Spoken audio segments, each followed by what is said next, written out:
Good morning, જય શ્રી કૃષ્ણ, જય સ્વામિનારાયણ, જય જિનેન્દ્ર અને Sitaram. Welcome to our new blog. અને આજે છે 11. જો આજે અત્યારે બ્લોગ સ્ટાર્ટ થાય છે બપોરે 1 વાગે. હું અને મમ્મી જમવા બેઠા છીએ. મારું જમવાનું છે ને મમ્મીનું ફરાળ છે. જો ફુલાવર બટેકા વટાણાનું મિક્સ શાક છે, રોટલી છે અને ગુંદાનું અથાણું ને છાશ. અને મમ્મી ફરાળ્યા છે એટલે ફરાળી પરોઠા બનાવ્યા છે. અને આજે અત્યાર સુધી એવું થયું, છોકરાઓનું આજે બંનેનું રિઝલ્ટ હતું એટલે સ્કૂલે ગયા હતા રિઝલ્ટ લેવા માટે. સ્કૂલેથી આવીને પાછું કામ અને એક બાજુ મહેમાન આવી ગયા હતા. એ બધું કરતાં કરતાં પાછું રસોઈનો ટાઈમ, એટલે ત્યાં સુધી બ્લોગ સ્ટાર્ટ કરવાનો ટાઈમ જ નહોતો રહ્યો. અને હા અને હા, છોકરાઓનું શું રિઝલ્ટ આવ્યું છે, રાહીનું અને શ્લોકનું, હમણાં હું જમી લઉં, લંચ કરી લઉં, પછી તમને બતાવું છું કે બંનેનું રિઝલ્ટ શું આવ્યું છે. ચલો, અમે લંચ કરીને કામ પતાવીને ફ્રી થઈ ગયા અને હવે તમને અમે બતાવીએ અમારા રાહી અને શ્લોકનું શું રિઝલ્ટ આવ્યું. બતાવો રાહી. મારું છે 92. આમ બતાવો. 92% છે મારા. 92.2. Well done. રાહીનું મારું 99. 99. સરસ. આજ તો રાહી હેપી છે નહીં? રાહી ને શ્લોક બંને હે ને? ટોટલ કેટલા છે કહું? ટોટલ ટોટલ છે ને 461 છે ટોટલ. હા બેટા. અને તને રાહી ટોટલ? અને રાહીને છે ને 3rd રેન્ક આવ્યો એના ક્લાસમાં, એનું સર્ટિફિકેટ પણ મળ્યું નહીં રાહી? મને તો એમ હતું કે આ વખતે રાહીનું થોડું ડાઉન જશે, કેમ કે બધા પહેલાંમાં રહી હતી ને એન્યુઅલ ફંક્શનમાં બહુ બધા ડેઝ ગઈ હતી, ખબર છે? પણ કવર કરી લીધું નહીં? હું એક વસ્તુ કરું, બધા કહું. રાહીનું બોર્ડમાંય નામ આવ્યું છે નહીં રાહી? મને જો ને શું બેટા? મને ડાન્સમાં A2, પછી મ્યુઝિકમાં A2, હા. સ્કેટિંગમાં A2, પછી ટેકવાન્ડો હા, આ શું છે? ટેકવોન્ડો. ટેકવાન્ડોમાં A1, પછી સ્પોર્ટ્સમાં A1, હા. પછી આર્ટ એન્ડ ક્રાફ્ટમાં A2. સરસ મને એક જ ગીત છે. તને A1 સરસ. બધામાં A1 હોય તો જ આવે ને 90 અપ, નહીં તો થોડું આવે. મમ્મા બોલો. હવે હું કહું, મને છે ને ડાન્સમાં A2, મ્યુઝિકમાં A2, સ્કેટિંગમાં A1, ટેકવાન્ડોમાં A1, સ્પોર્ટ્સમાં A1, આર્ટ એન્ડ ક્રાફ્ટમાં A1. સરસ. જોવા જઈએ તો ડાન્સનો ને બધું આવે આપે. હા, એના ઓલા ગ્રેડ આપે એના ઉપર.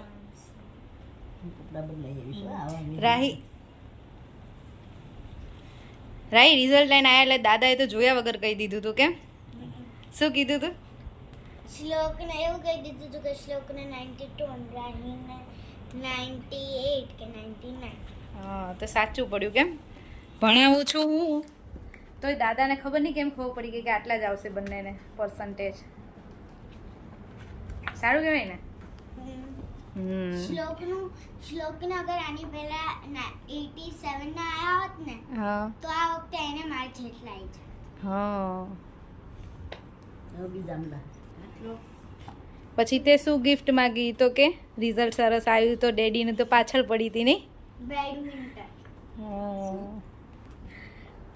2 દિવસથી ફૂલ રેકેટ. 2 દિવસથી કેવીને કહેતી હતી કે મારે 97 અપ આવે ને તો મને તમારે બેડમિન્ટન લઈ દેવાનું. કેમ? તો 97, મને એમ હતું 97 કે 98 આવશે, પણ 99 લઈ આવી. હો રાઈ. સરસ. ચલો, સાંજના 5:30 થયા છે અને અમારે અહીંયા કાલની પાણીપુરીનો પ્રોગ્રામ ચાલે છે, કેમ કે પાણીપુરી હોય એટલે 2 દિવસની હોય જ. કેમ રાહી? કે અમને બધાને એટલી ભાવે ને, મને બહુ ભાવે એટલે હું 2 દિવસ ખવાય ને એટલી તો બનાવું જ. હવે મારી જોડે મારા છોકરા ભાઈ ખાતા થઈ ગયા 2 દિવસ, હે ને? અને જોવો છે ને અહીંયા ચોળી લઈને બેઠી છું. ચોળી વીણવાની છે. ચોળી વીણતા વાર લાગે. કેવીને બહુ જ ભાવે ચોળી બટેકાનું શાક. કાંગો હમણાં પોતું મારી દઈશ હો ખાઈ તો મમ્મા ક્યારે આપડે અત્યારે પણ ચોળી બટેકા શાક હવે જોઈએ ક્યારે બનાવીએ અને વીણી તો નાખું ફ્રીજ તો બરાબર ચલો એ કામ કરીએ અને આજે શું બનાવવાનું છે હું કહું હા આજે મેગી બનાવી મેગી કેમ કાલે તો પાણીપુરી ખાધી મમ્મી એવું ના હોય 99% આયા 99% આયા આયા મને એ ડાયા 99% આયા એટલે પેટ ખરાબ કરવાનું ઓય 100% આયા જાવ તારે 100 આયા ઓપ્શનમાં બીજું કંઈ નથી રાહી મેગીના ઓપ્શનમાં કંઈ બોલ ને પિઝા એ બધું પેટ ખરાબ કરવાની જ વસ્તુ મેંદાની જ વસ્તુઓ છે મમ્મા મેગી ખાવી શ્લોકને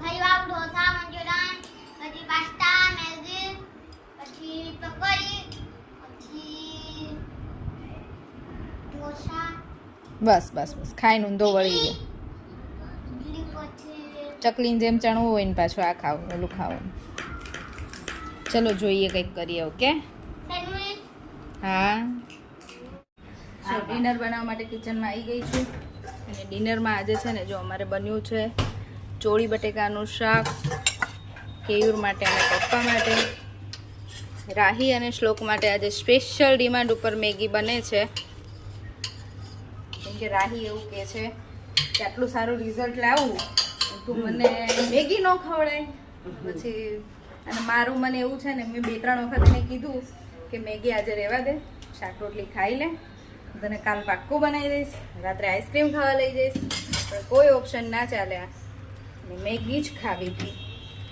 કેમ કે આમ મેગી મળે નહીં એટલે એ આવું કંઈક હોય ને ત્યારે એ છે ને મોકો એનો લઈ જ લે એટલે આવું કંઈક હોય ને ત્યારે એ છે ને છોડે જ નહીં એને ખબર હોય કે અત્યારે મમ્મી મને ના નહીં પાડે એટલે એવી જ વસ્તુ માગે જે હું ના પાડતી હોઉં એટલે મેગી બની ગઈ છે એટલે કે આજે બંનેનું રિઝલ્ટ બહુ સારું આવ્યું છે એટલે એ લોકોની મેગી પાર્ટી તો બને છે ચલો અને હવે રોટલી બનાવવાની છે બનાવી દઈએ ફટાફટ ચલો જો ડિનર કરીને બધું કામ પતાવીને ફ્રી થઈ ગઈ છું તો બધાનું અલગ અલગ ડિનર હતું રાહી અને શ્લોક માટે મેગી પપ્પાને કેયુરને ચોળી બટેકાનું શાક અને રોટલી અને મેં તો પાણીપુરી ખાધી કાલની મજા આવી ગઈ મમ્મીને તો આજે 11 હતી મમ્મીએ ખાલી ચા પીધી અને હવે જો હું જાઉં છું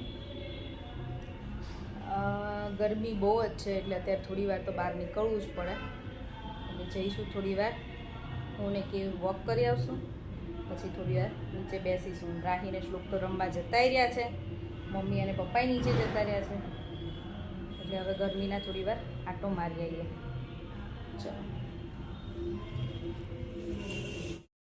વોક કરીને તો આવી ગયા હતા અને આયા ને પછી પાછા કીધું કે ચલો આજે તો છોકરા હવે આખું વરસ બહુ સારી એવી મહેનત કરીને સારું એવું રિઝલ્ટ આવ્યા ને તો પાર્ટી તો બને એ લોકોને તો મેગી પાર્ટી કરાવી હતી પણ હું મને એટલી ખુશી થાય એમ પછી મને પાર્ટી તો જોઈએ ન જોઈએ રાહી તમને બધાને ભણાવું છું તો મને પાર્ટી ન જોઈએ જવા દે ને આખો વર્ષ મેં કાંઈ નથી ભણ્યું એ તો હું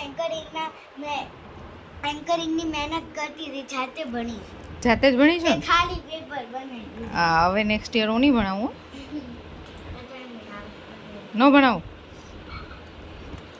હે તો રિઝલ્ટ નહીં આવ્યો રાઈ શ્લોક તારા મેમ શું કહેતા હતા કોની જોડે ભણવાનું ખબર નહીં તને શું કહેતા તાર મેમ ટ્યુશન નો રખાવ તો મમ્મા જોડે ભણજે એવું નહોતો કહેતા કહેતા હતા ને તો પછી કેમ એમ કે ખબર નહીં એમ હે કંઈ નહીં જવા દો આ છોકરાઓ તો આવવા જોઈએ બીજું શું તો મને ઈચ્છા થઈ હતી એટલે જો આજે આઈસ્ક્રીમ અમારા ત્રણેયનો કોલ્ડ કોકો કેયુરનો પપ્પાનો ને મમ્મીનો 3નો આઈસ્ક્રીમ હવે તમને એમ થશે કે આ કોલ્ડ કોકો કેમ આવી રીતે છે તો એમાં અમારે દાવ થઈ ગયો શ્લોક દાવ શું થઈ ગયો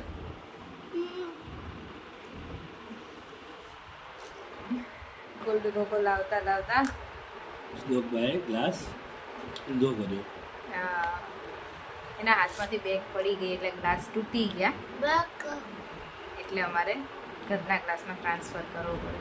પીવા જેવો તો હતો એટલે સાવ નહોતા તૂટી ગયા, પણ પડ્યો હાથમાંથી એટલે તૂટી તો જાય. ચલો એન્જોય કરો. અને ગરમી એટલી છે ને એટલે અમે અમારા રૂમમાં આઈસ્ક્રીમ લઈને બેઠા છીએ. પપ્પા તો ક્યારના સૂઈ ગયા હતા અને મમ્મી ગયા હતા મંદિરે. આજે 11 છે ને તો સ્વામિનારાયણ મંદિર છે ને ત્યાં ધૂન ને એવું હોય એટલે મમ્મી ત્યાં ગયા હતા. તો મમ્મી ત્યાંથી આવ્યા ને પપ્પા તો એમના રૂમમાં સૂતા હતા. એ પાછા આમ જાગતા હોય, મોબાઈલ જોતા હોય ને એવું કરતા હોય, પણ ગરમી હોય ને એટલે પછી રૂમમાં જતા રહે. એટલે એ આઈસ્ક્રીમ લઈને એમના રૂમમાં ગયા અને અમે લોકો અહીંયા અમારા રૂમમાં આવી ગયા. ત્યાં જઈ બહુ ગરમી છે. કાલ કરતાં જો કે થોડી ઓછી છે ને વધારે લાગી. તો તમે ફરતા હોય ને આખો દિવસ તડકામાં. આપણે આખી બપોર એસી ચાલુ કરી બેઠા. હવે તું યા પી હે કર. શ્લોક મારું મન થશે તો આવી પી જઈશ. શ્લોક પીજે મને. ચલો હાલો. ભાઈ બે એવું કહે છે કે તું પીવા મને તો અમે પી જાશું તારો. ચલો હવે આજનો વિડીયો અહીંયા જ પૂરો કરીશું. ફરીથી મળીશું કાલ નવા વિડીયો સાથે. ત્યાં સુધી બાય બાય, ગુડ નાઇટ, જય શ્રી કૃષ્ણ. વિડીયો ગમ્યો હોય તો Like, share and subscribe. Bye. Good night. Jai Shri Krishna.